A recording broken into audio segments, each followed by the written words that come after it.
Oh.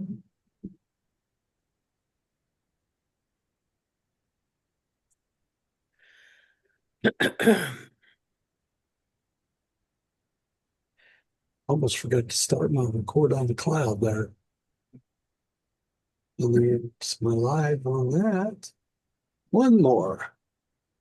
Streaming. Okay, we're live streaming everywhere. Hello, everyone. This is Dr. Roger Paul, and tonight we are going to continue our study in the Urantia Book on paper 156, The Sojourn at Tyre and Sidon. And that starts on page 1734 of the original book, or 15601 in the rest of the books. And let me change slides here and we'll get started. Excuse me.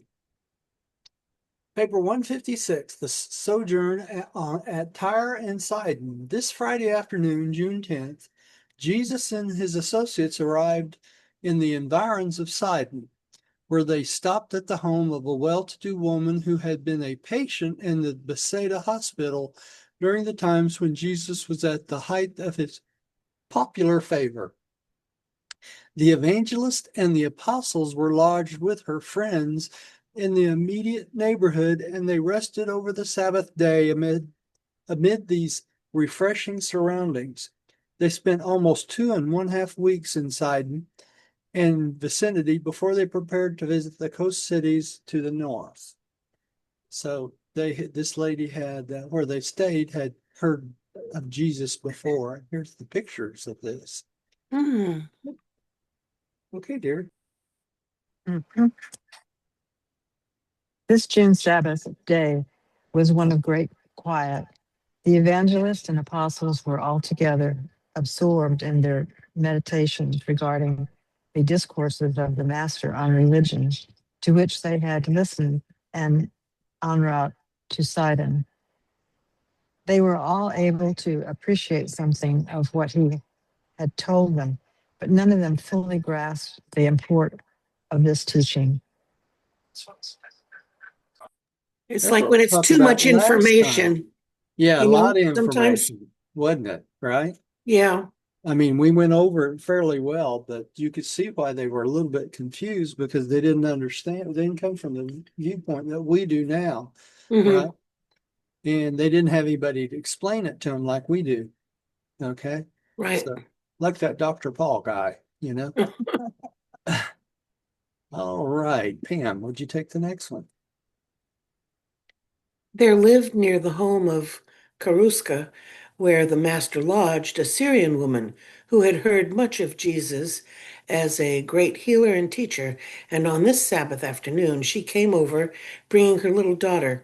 The child, about 12 years old, was afflicted with a grievous nervous disorder characterized by convulsions and other distressing manifestations. Okay, so she had a nervous disorder, basically like epilepsy or something along that line. Jesus had charged his associates to tell no one of his presence at the home of Karuska, explained that he desired to have a rest. While they had observed their master's instructions, the servants of Karuska had gone over to the house of the Syrian woman, Narana, to inform her that Jesus lodged at the home of her mistress and had urged his anxious mother to bring her afflicted daughter for healing. This mother, of course, believed that the child was possessed of a demon and unclean spirit. Yeah. When Norana arrived with her daughter, the Alphaeus twins explained through an interpreter that the master was resting and could not be disturbed. Whereupon Narada replied that she and the child would remain right there until the master had finished his rest. Peter also endeavored to reason with her and to persuade her to go home. He explained that Jesus was weary with much teaching and healing, and that he had come to Phoenicia for a period of quiet and rest. But it was futile. Naranda would not leave. To Peter's and entreaties, she replied only, I will not depart until I have seen your master. I know he can cast the demon out of my child, and I will not go until the healer has looked upon my daughter. So she basically said, I'm not going to go until I see him. Any way you look at it, right? She was adamant about it. Pam, would you take the next one, please? Mhm. Then Thomas sought to send the woman away, but met only with failure. To him she said, I have faith that your master can cast out this demon which torments my child. I have heard of his mighty works in Galilee, and I believe in him. What has happened to you, his disciples, that you would send away those who come seeking your master's help? And when she had thus spoken, Thomas withdrew. Right. So each one of them's having a chance to try to get her to go away, aren't they? Mhm. All right. Rodney, would you take the next one, please? Yes. Then came forward Simon Zealots to remonstrate with Narana. Said Simon, Woman, you are a Greek-speaking Gentile. It is not right that you should expect the master to take the bread intended for the children of the favored household and cast it to the dogs. But Narana refused to take offense at Simon's thrust.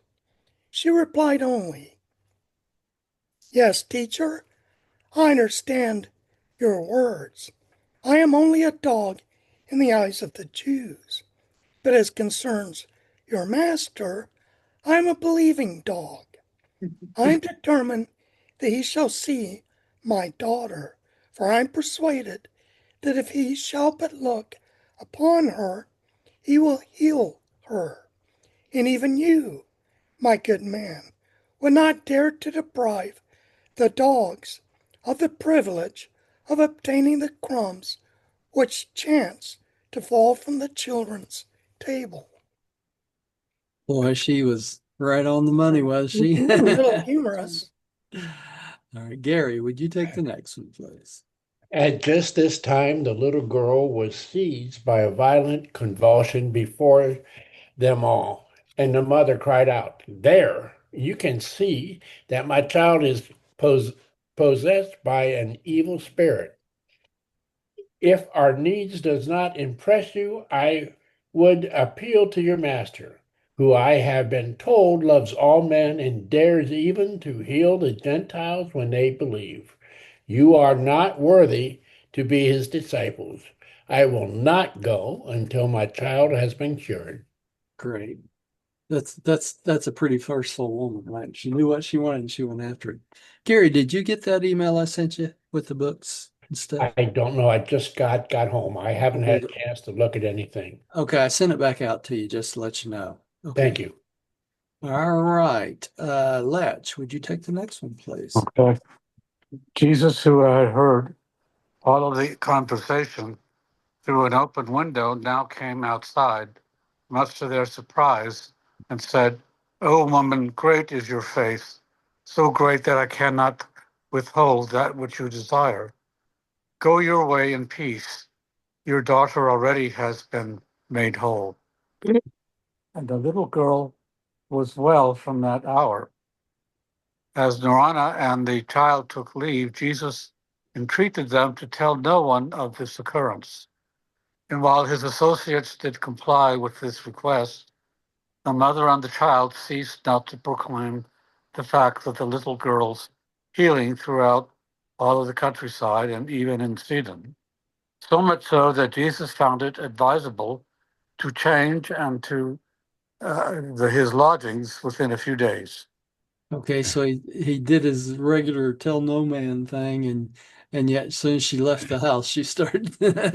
Well, uh, it would be, not only would it be difficult to withhold that information, but it's obvious to all her friends. oh yeah, Your daughter's immediately, healed.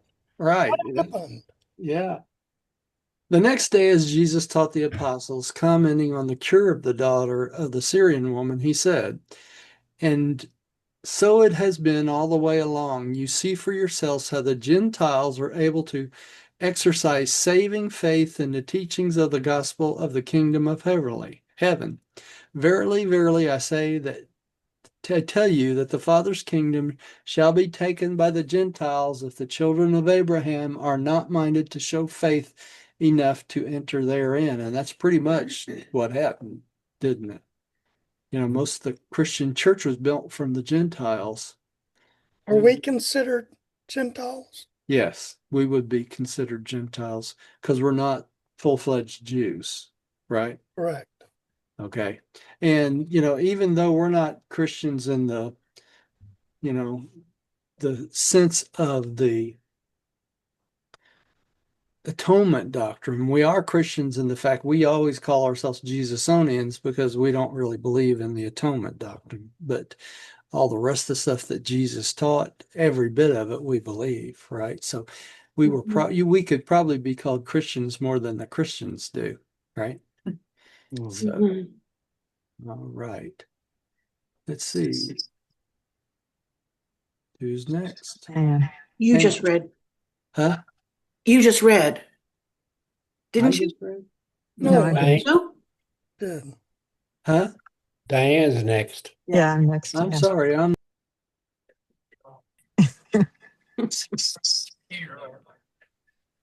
2, teaching in Sidon.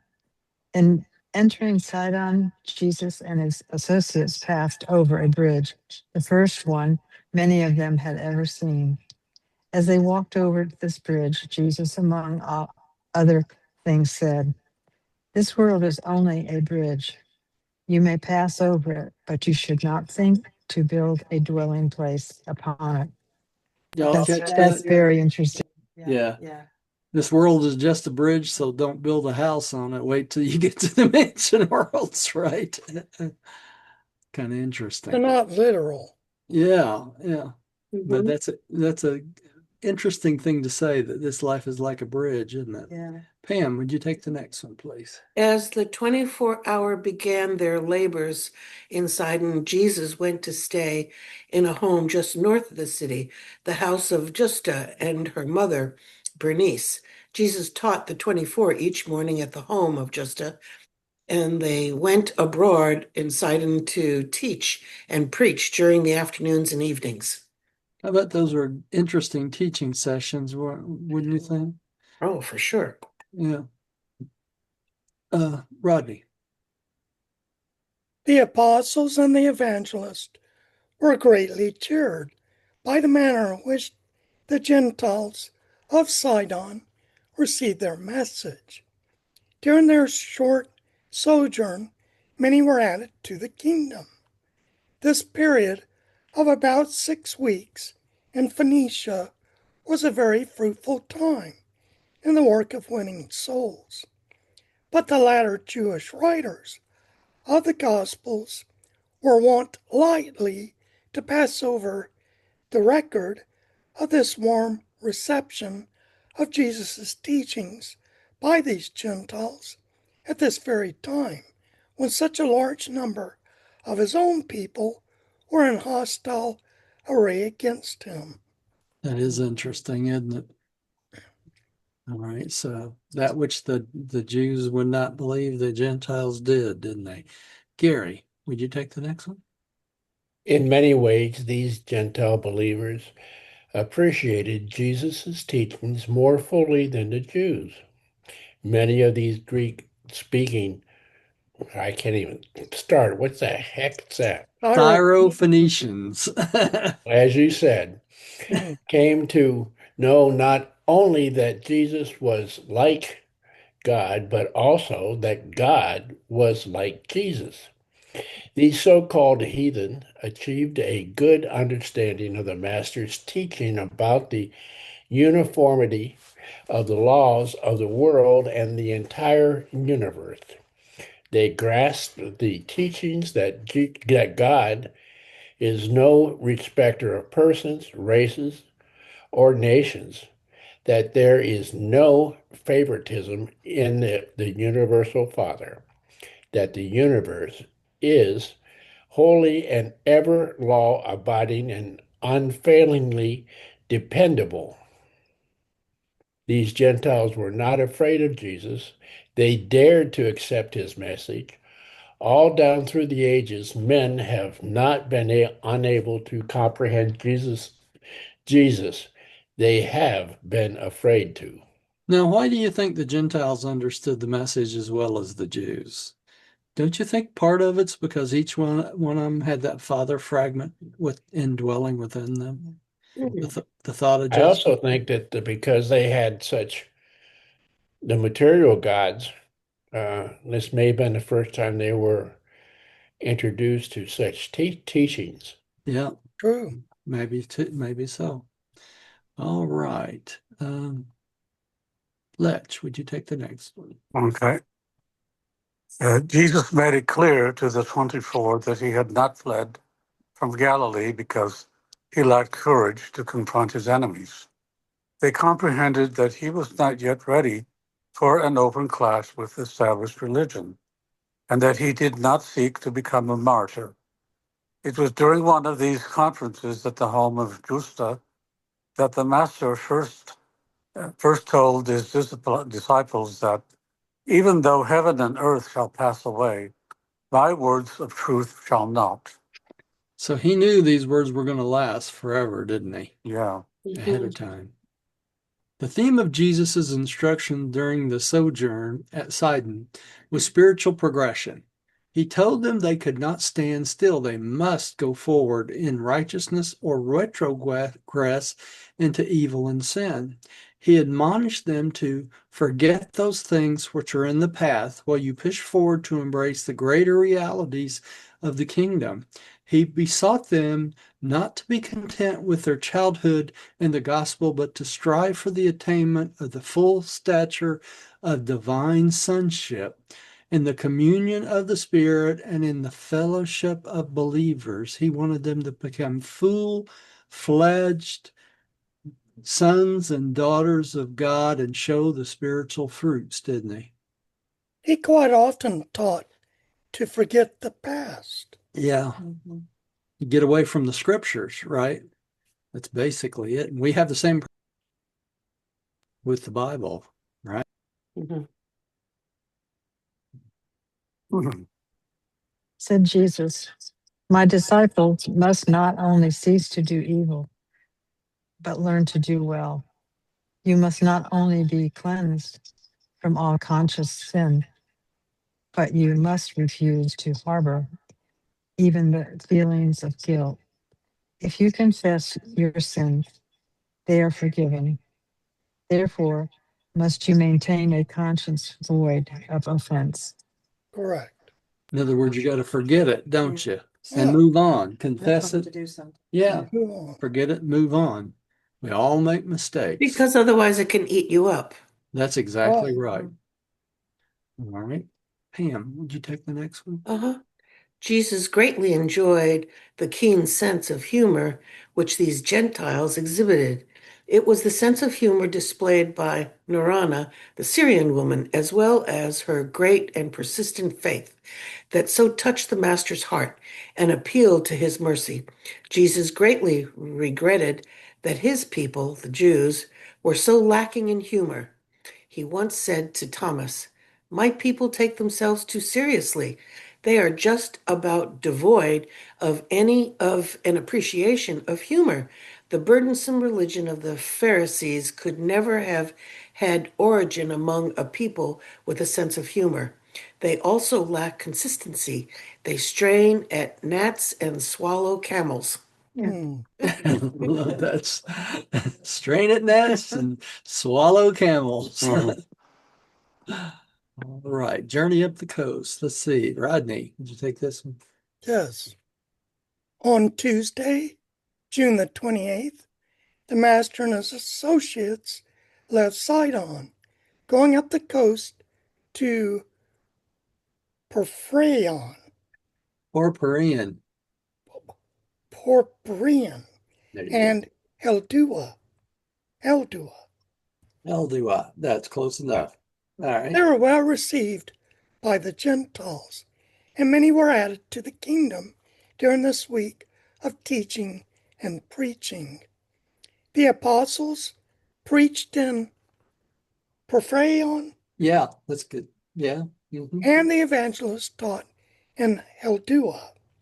While the 24 were thus engaged in their work, Jesus left them for a period of 3 or 4 days, paying a visit to the coast city of Beirut, where he visited with a Syrian named Malik, who was a believer and who had been at Bethsaida the year before. You know what the apostles did after this journey, don't you? They spent 2 days untwisting their tongues, Yeah, trying to pronounce the cities. Mhm. All right, Gary. On Wednesday, July 6th, they all returned to Sidon and tarried at the home of Justa until Sunday morning, when they departed for Tyre, going south along the coast by way of Sarepta. Sarepta, Sarepta. Yeah. arriving at Tyre on Monday, July 11th. Boy, that was 5 days of walking. Yeah. By this time, the apostles and the evangelists were becoming accustomed to working among these so-called Gentiles, who were in reality mainly descended from the early Canaanite tribes of still earlier Semitic origin. Of all of these people spoke the Greek language. It was a great surprise to the apostles and evangelists to observe that earnestness of these Gentiles to hear the gospel and to note the readiness with which many of them believed. I have a question. Yes, go ahead. With the acceptance of Jesus' word by the Gentiles, you would have thought he would have done more with the Gentiles and kind of walked away from the his Jewish enemies. Well, he And tried to encompass them both at the I same know, time. but the Yeah. Jews are hard-headed. Look, Yeah. they They are. 2,000 years later, they're still doing the same. Yeah. I mean, well, Diane and I were discussing these wars in Iraq and Iran. They're still fighting the same wars they've been doing for thousands of years. They're the tribal wars, and nothing has changed over there, really. So, which is really unfortunate because so much death has been caused by the leaders, if you want to call them that, It's of not the these people. countries. It's not the people, it's the leaders. It always is, right? Mhm. Who want to control things. And it's the same thing here in our country, right? If you go to the Congress or the House of Representatives, either one, we have the same problem there, don't we? We have a bunch of stupid people trying to run things, and the people that's got the common sense are run over most of the time, You, which is sad. if you wanted proof, just should have watched the yeah. So speech this past Oh, State Tuesday, of the Union. yeah. Thursday, Wednesday, whatever it was. Yeah, Wednesday. perfect example. There you go. All right. Let's see. Letch, believe you're up next. Okay. At Tyre. From July 11th to July 24th, they taught in Tyre.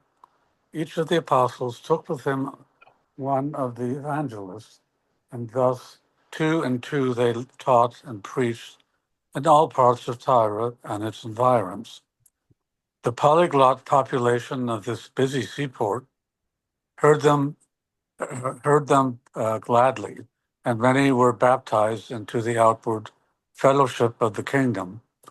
Jesus maintained his headquarters at home of a Jew named Joseph, a believer who lived 3 or 4 miles south of Tyre, not far from the tomb of Hiram, who had been king of the city-state of Tyre during the time of David and Solomon. Explains it pretty well, doesn't it? Mhm. Mhm. All right. Daily, for this period of 2 weeks, the apostles and the evangelists entered Tyre by way of Alexander's Mole. I guess it was a pretty good Almost yeah, a mole. huge mole. Anyway, to conduct small meetings, and each night most of them would return to the encampment at Joseph's house south of the city. Every day, believers came out from the city to talk with Jesus at his resting place. The Master spoke in Tyre only one on the afternoons of July 20th when he taught the believers concerning the Father's love for all mankind and about the mission of the Son to reveal the Father to all races of men. There was such an interest in the gospel of the kingdom among these Gentiles that on this occasion the doors of the Melkirth temple were open to him. It is interesting to record that in subsequent years, a Christian church was built on that very site of this ancient temple. Isn't that interesting? So many of them converted, I guess. They took over the temple. Many of the leaders in the manufacture of Tyre and purple and the dye that made Tyre and Sidon famous the world over, and which contributed so much to their worldwide commerce and consequent enrichment, believed in the kingdom. When shortly thereafter the supply of the sea animals, which were the source of this dye, began to diminish, these dye makers went forth in search of new habits of these shellfish, and thus migrating to the ends of the earth, they carried with them the message of the fatherhood of God and the brotherhood of man, the gospel of the kingdom.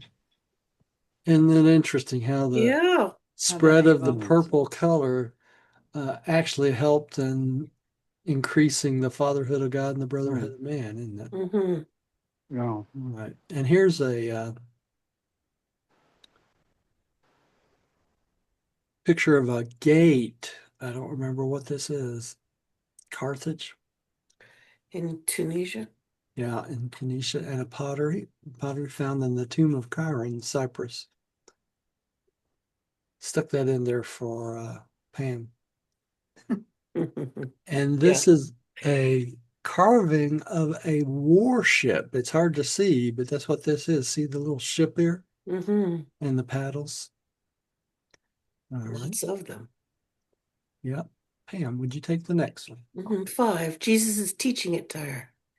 On this Wednesday afternoon, in the course of his address, Jesus first told his followers the story of the white lily, which rears its pure and snowy head high into the sunshine, while its roots are grounded in the slime and muck of the darkened soil beneath.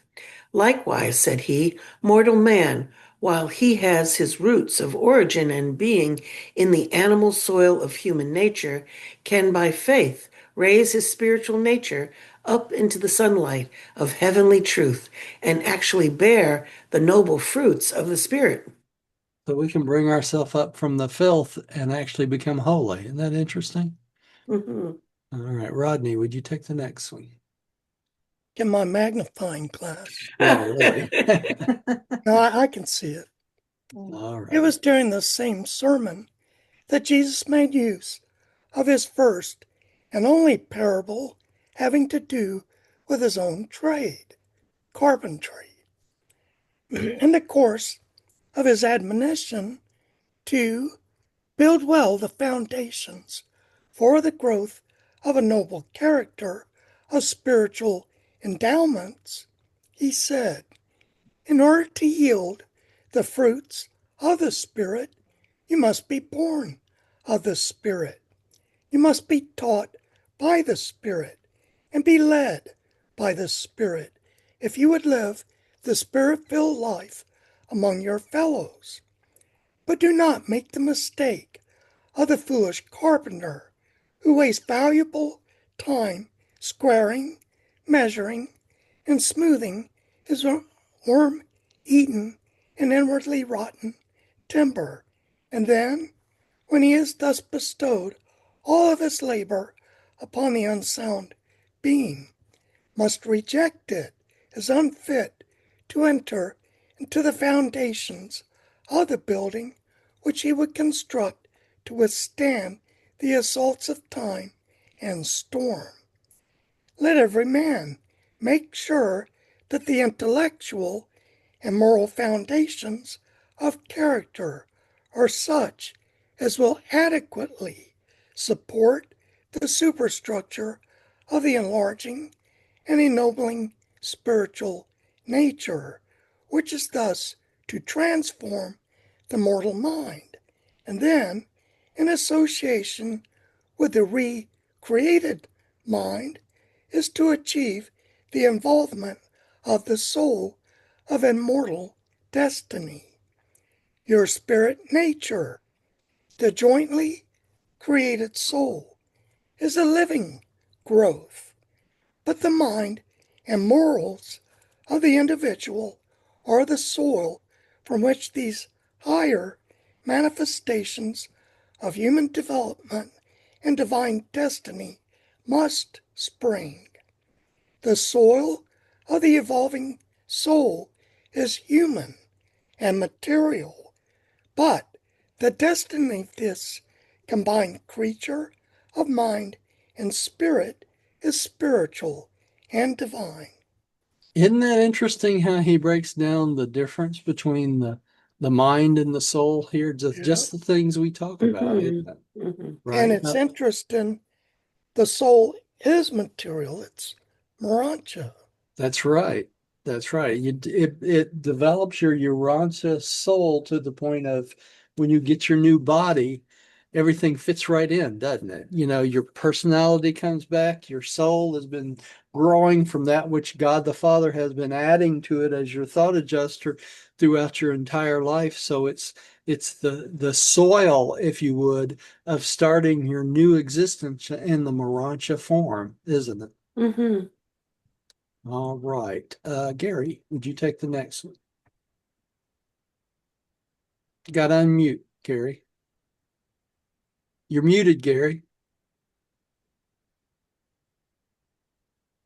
Yes. On the evening of this same day, Nathanael asked Jesus, Master, why do we pray that God will lead us not into temptation when we well know from your revelation of the Father that he never does such things?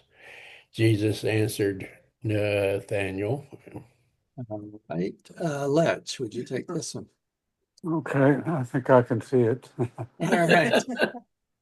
If you Yeah, can't let me know, we'll give you the next one. yeah, I'm on a cell phone, but I think I can still read it. Okay. Okay, it is not strange that you ask such questions, seeing that you are beginning to know the Father as I know him, and not as the early Hebrew prophets so dimly saw him. You well know how our forefathers were disposed to see God in almost everything that happened. They looked for the hand of God in all natural occurrences and in every unusual episode of human experience. They connected God with both good and evil. They thought he softened the heart of Moses and hardened the heart of Pharaoh. When man, according for these unusual emotions, Skipped one.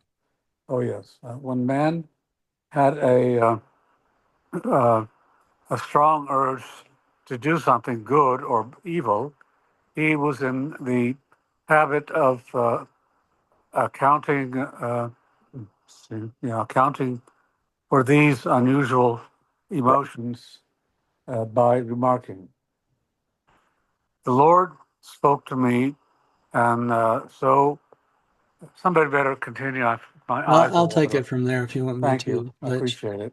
Yeah. Saying, do this and so, or go here and there. Accordingly, since men so often and so violently ran into temptation, it became the habit of the forefathers to believe that God had led them thither for testing, punishment, or strengthening. But you indeed now know better.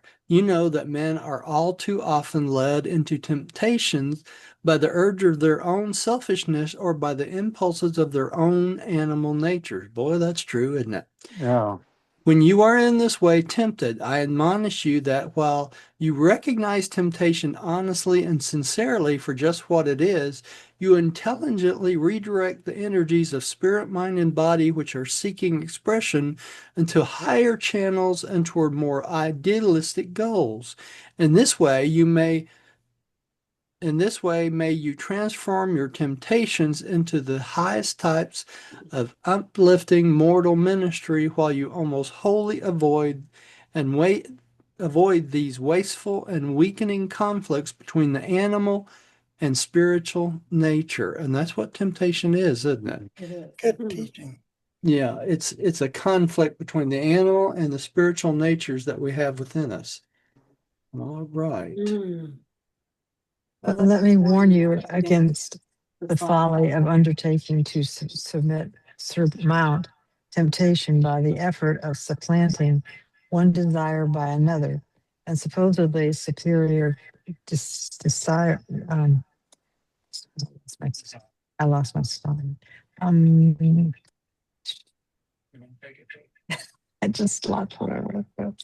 I'm gonna, if you would be truly triumphant over the temptations of the lesser and lower nature, you must come to that place of spiritual advantage where you have really and truly developed an actual interest in and love for those higher and more idealistic forms of conduct, which your mind is desirous of substituting for these lower and lesser and less idealistic habits of behavior that you recognize as temptation.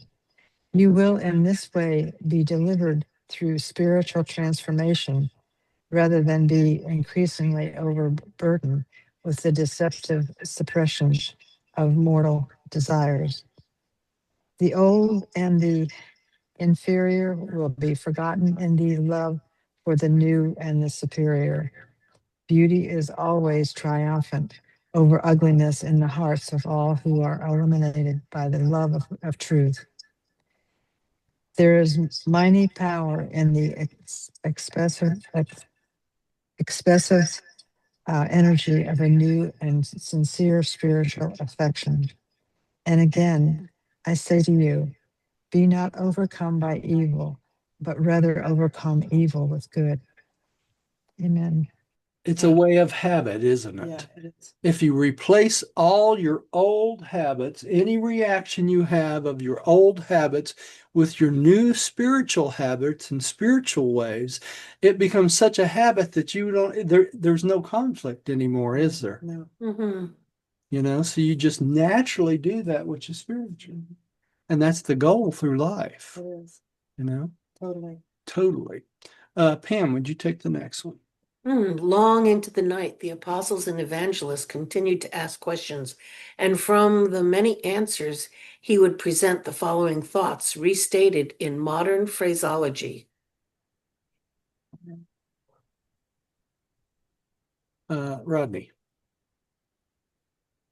Forceful ambition, intelligent judgment, and seasoned wisdom are the essentials of material success. Leadership is dependent on natural ability, discretion, willpower, and determination. Spiritual destiny is dependent on faith, love, and devotion to truth. Hunger and thirst for righteousness, the wholehearted desire to find God and to be like Him.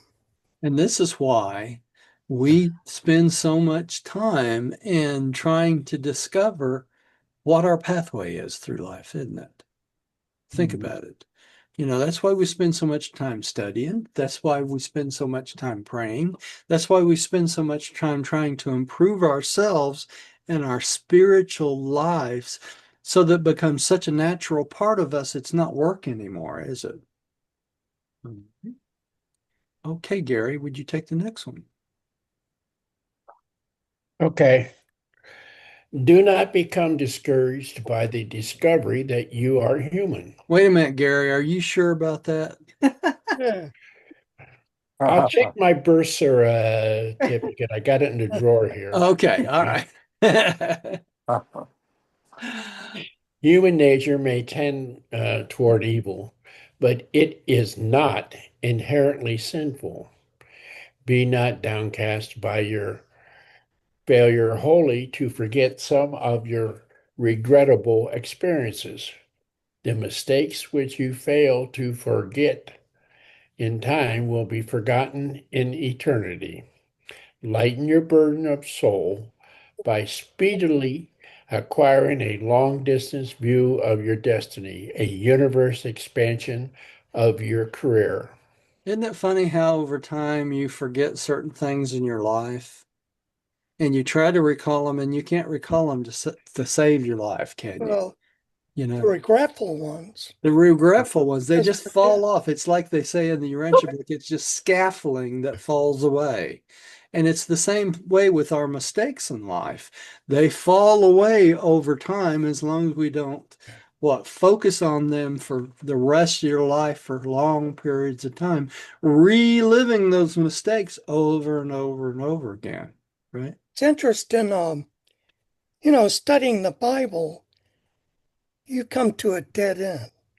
When you die, you go to heaven. Yeah, That's it. that's it. The Urantia book gives us a long distance view of our destiny.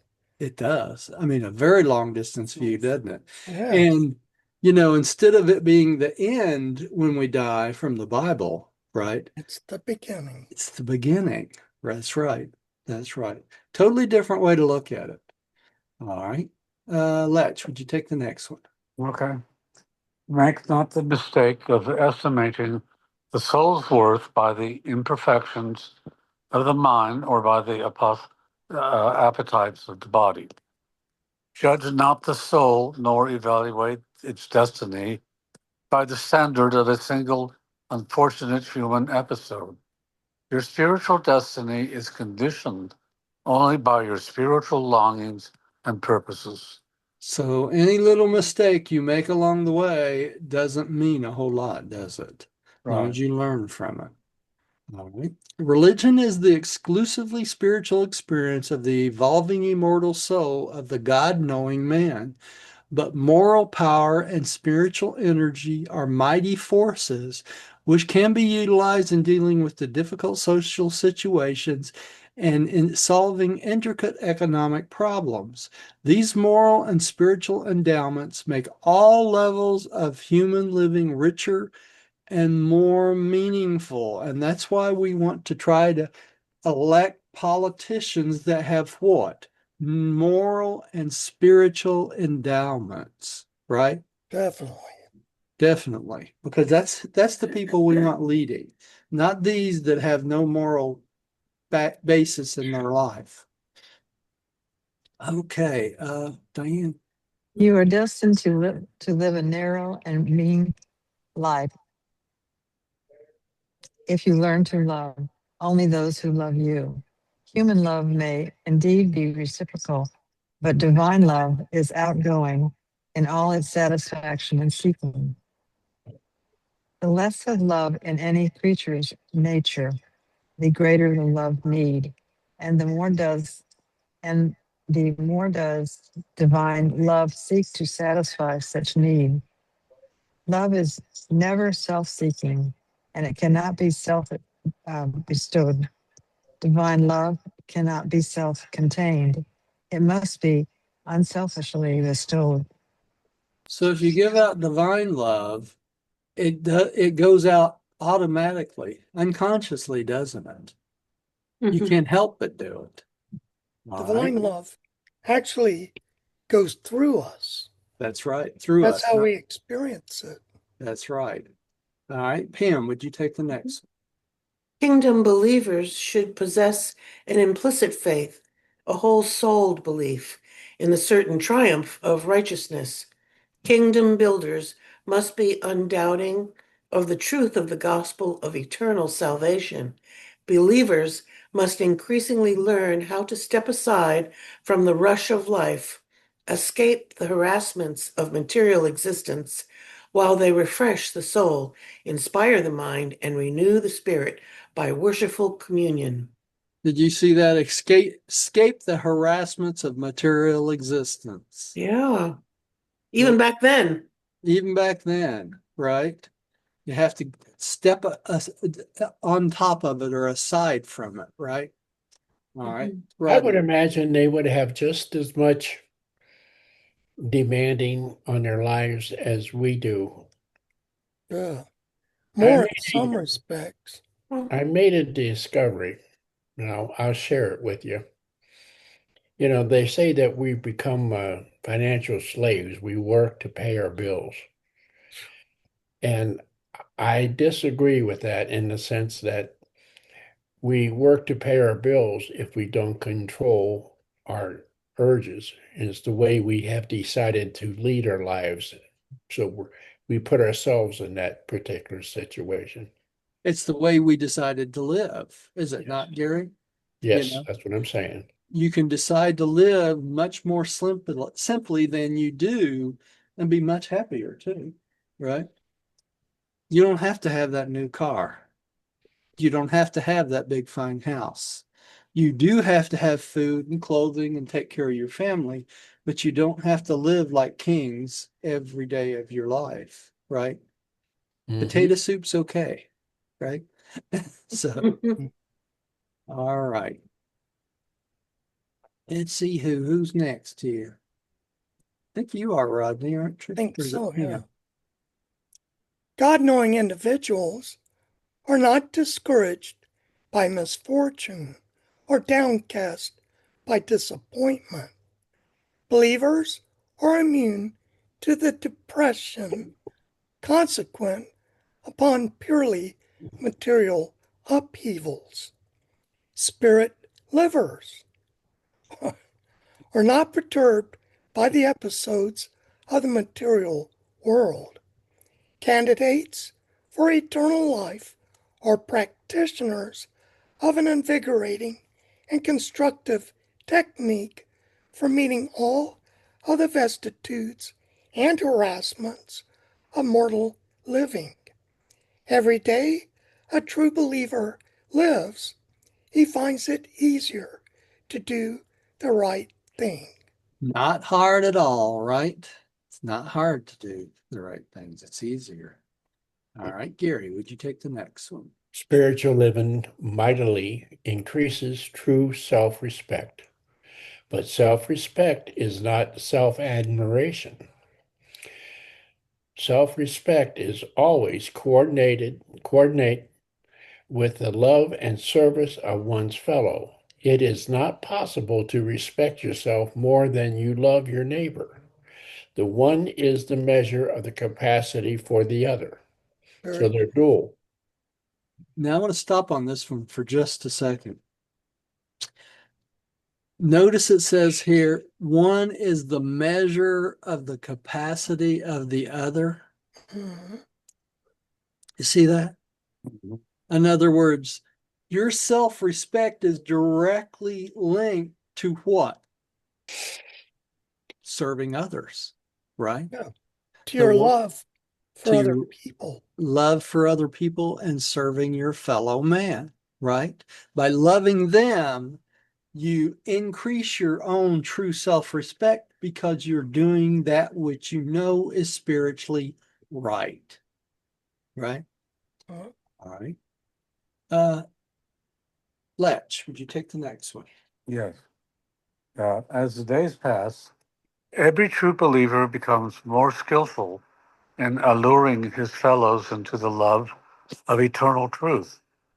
Are you more resourceful in revealing goodness to humanity today than you were yesterday? Are you a better righteousness recommender this year than you were last year? Are you becoming increasingly artistic in your technique of leading hungry souls into the spiritual kingdom? Are you posting more YouTube videos, Roger? I know y'all get sick of me sending them out every single day, aren't you?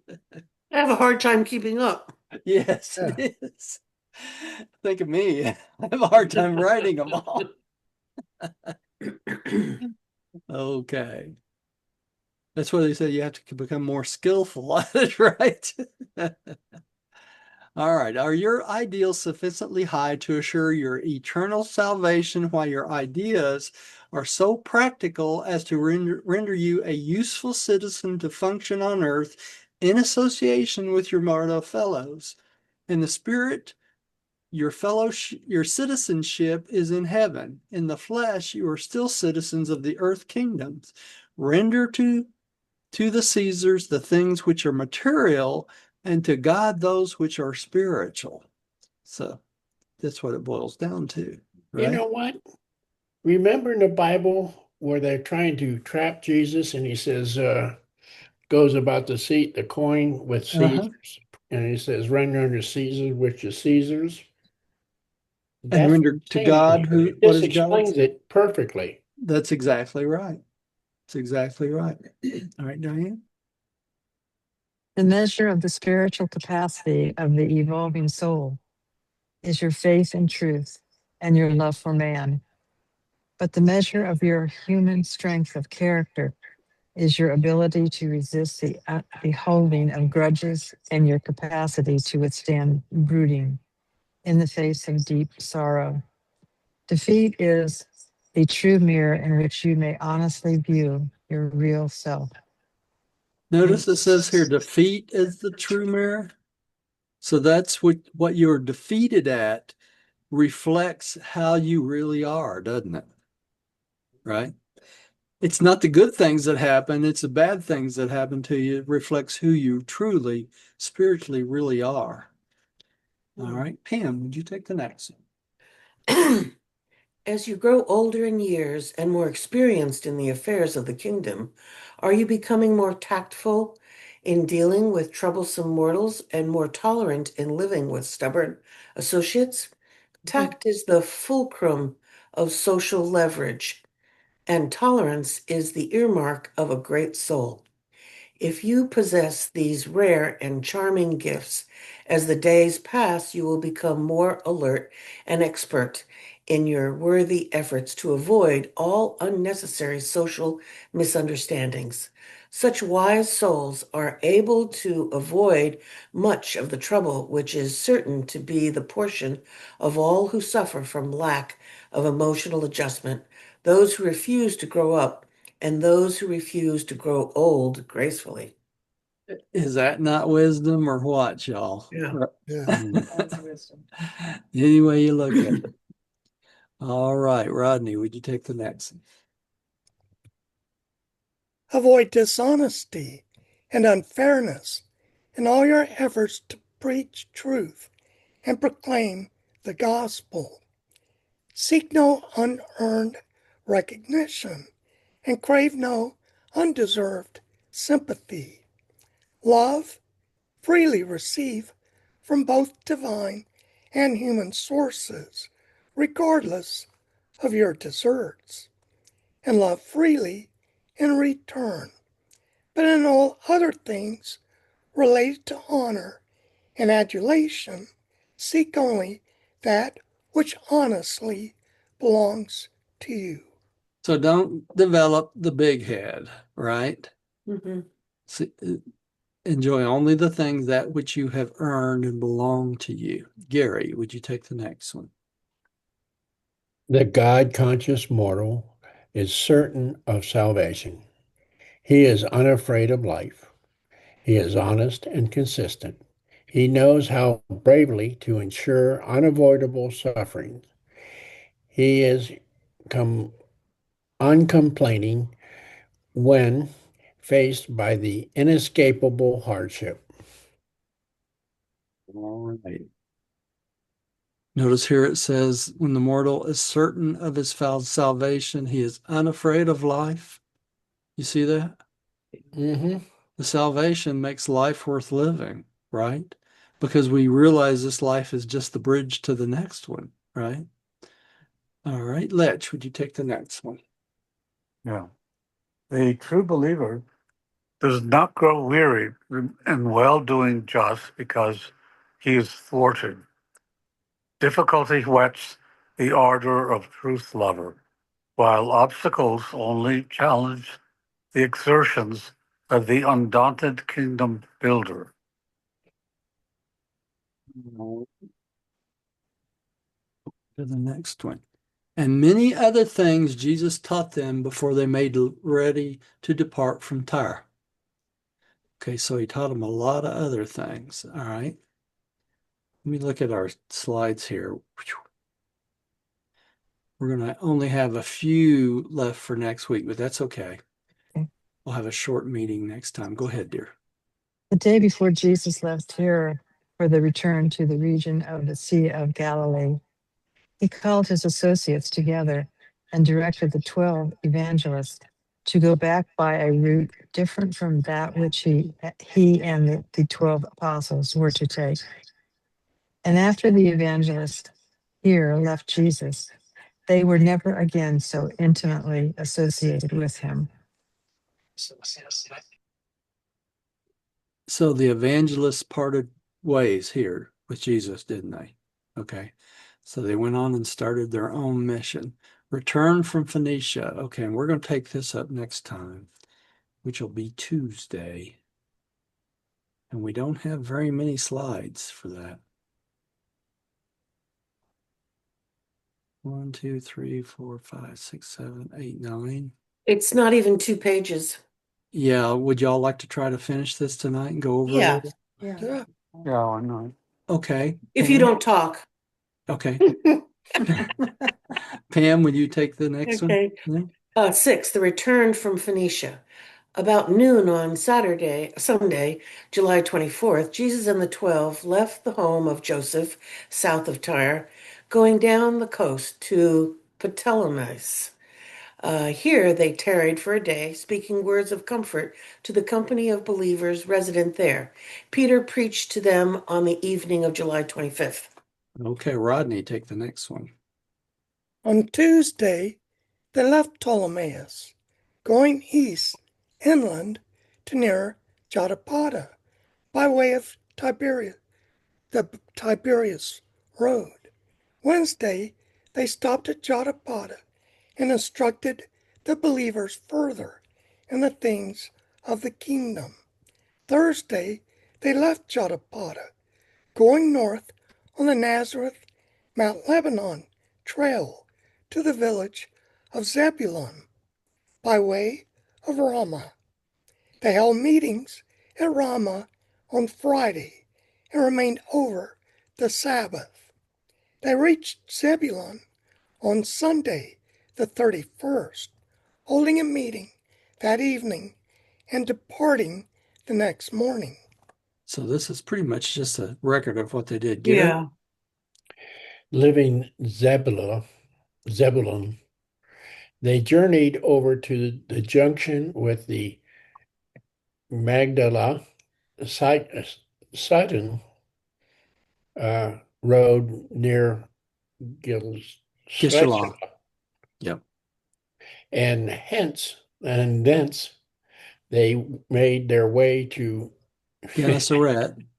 Gennesaret on the west shore of the Lake of Galilee, south of Capernaum, where they had appointed to meet with David Zebedee, and where they intended to take counsel as to the next move to be made in the work of preaching the gospel of the kingdom. All right. Letch, would you take the next Okay. one? During a brief conference with David,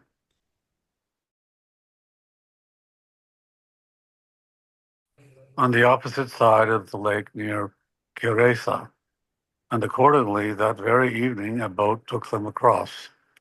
For one day they rested quietly in the hills, going on the next day to the park, nearby where the master once led the 5,000. Here they rested Fed for the 3 days. 5,000. Pardon? He fed the 5,000. He didn't lead them. Oh, yes. Yeah. Okay. Here they rested for 3 days and held daily conferences, which were attended by about 50 men and women. The remnants of the once numerous company of believers resident in Capernaum and its environs. All right, and there's the map of that.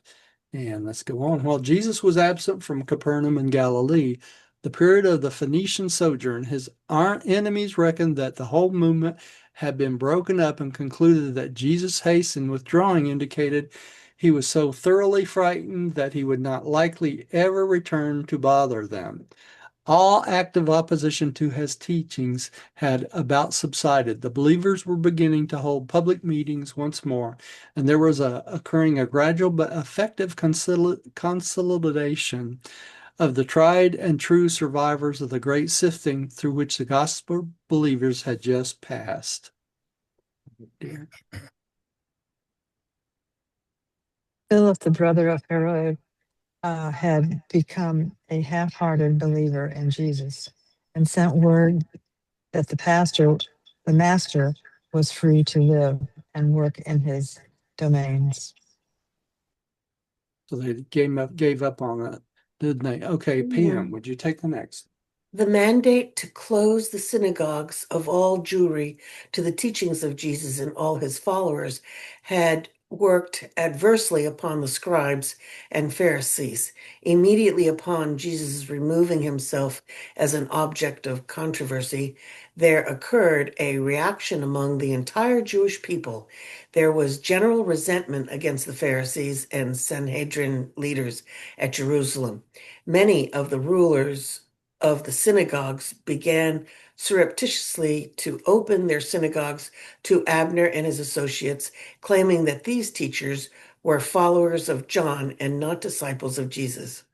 So that's how they got around it, right? Yeah. Rodney, would you take the next? Even Herod Antipas experienced a change of heart, and on learning that Jesus was sojourning across the lake in the territory of his brother Philip, sent word to him that, while he had signed warrants for his arrest in Galilee, he had not so authorized his apprehension in Perea, thus indicating that Jesus would not be molested if he remained outside of Galilee.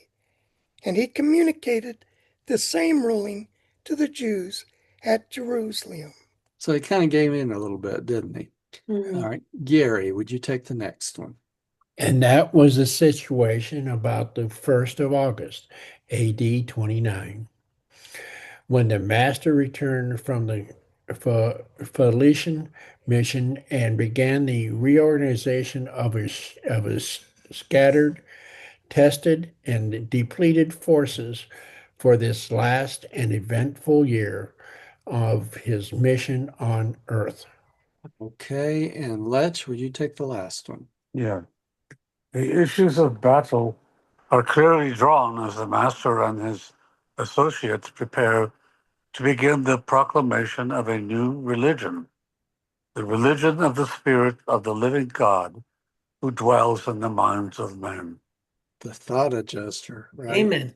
And next time we'll take up at Caesarea Philippi. All right, let me stop the share and share this one. And who's up, Pam? Lech. Lech,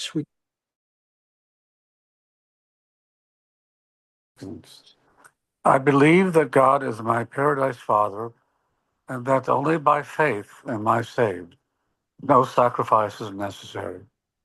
By this same faith, I became a child of God and know that all men and women are my brothers and sisters. We know the Son of God, the sovereign of our universe of Nebadon, as Christ Michael, Jesus of Nazareth. By allowing the will of God to become my will, I will someday stand in the presence of the Paradise Father. In the name of Christ Michael, Jesus of Nazareth, Amen. Amen. And thanks everyone for coming and seeing this. We apologize for going a couple minutes over, but now we'll go to a new paper next week. So thanks That's for great. coming. Yeah, Thank you. it worked out. I also posted a notice on Facebook tonight of my book on the angels. So go out and look on Facebook. If you're on Facebook, you can see that. So the book on the angels is out there published. It's on Amazon. So you can click that link. It'll take you right to it. Okay, everybody. Thank you, Roger. You're welcome. I'll Thank see you. Good to see everybody. you guys. Yeah, Have a you good too. weekend. You too. Have a See good one. everybody Tuesday. All right. All right. See Bye-bye. y'all. Bye-bye. Bye.